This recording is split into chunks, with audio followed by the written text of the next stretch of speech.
तुला मी सांगितलं होतं ना आज नाही मी तुमच्या समोर एक पोवाडा सादर केला. महाराजांची शिवाजी महाराजांची कीर्ती बेफाम होती. महाराजांची कीर्ती बेफाम भल्या भल्या फुटला घाम. याला कोण घाली येसन दरबारी कुस्ती बेगम. बडी बेगम म्हणजे आलिया दिलशाची आई बरं का. नजरेत तिच्या अंगार दरबार झाला गप्पगार. कुणी घेईना पुढाकार साऱ्यांनीच मानली हार. इतक्यात अचानक एक सरदार उठला आणि बोलला, हम लाएंगे शिवाजी को. आणि त्यानं विडा उचलला. नाव त्याचं अफजल खान रे.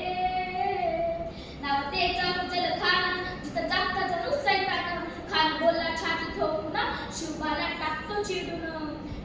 खान निघाला वाटेत भेटेल त्याला चिडीत. ठेचीत खानाची सेना निघाली. गावं लुटली, देवळं उद्ध्वस्त केली. आया बहिणींची आबरू लुटली. कोण कोण रोखणार हे वादळ. आता शिवबाचं काय खरं नाही. इकडं निजाम, तिकडं मुघल, पलीकडे इंग्रज. जो तो हेच बोलू लागला. राजाची सेना मुठभर. खानाला कसा थोपणार. काय लढवावा उन्नर.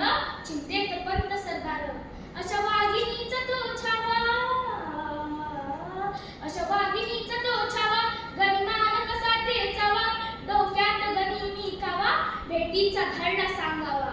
प्रतापगडावर आमने सामने भेटीचा सांगावा. खानानं हसत हसत कबूल केला.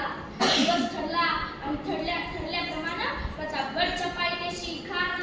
हे प्रतापगडच्या पायथ्याशी खान. प्रतापगडच्या पायथ्याशी खान आला बेगुमान. नाही त्याला जाण शिवाजी राजांच्या करामतीची. नाही त्याला जाण शिवाजी राजांच्या करामतीची. करीन काही कल्पना युक्तीची हजी जी जी जी जी जी. करीन काही कल्पना युक्तीची हजी जी जी जी जी जी. खानाच्या भेटीसाठी राजाने छानदार शामियाना उभारला. भेटीसाठी छान उभारला. भेटीसाठी छान उभारला. नक्षीदार शामियान्याला.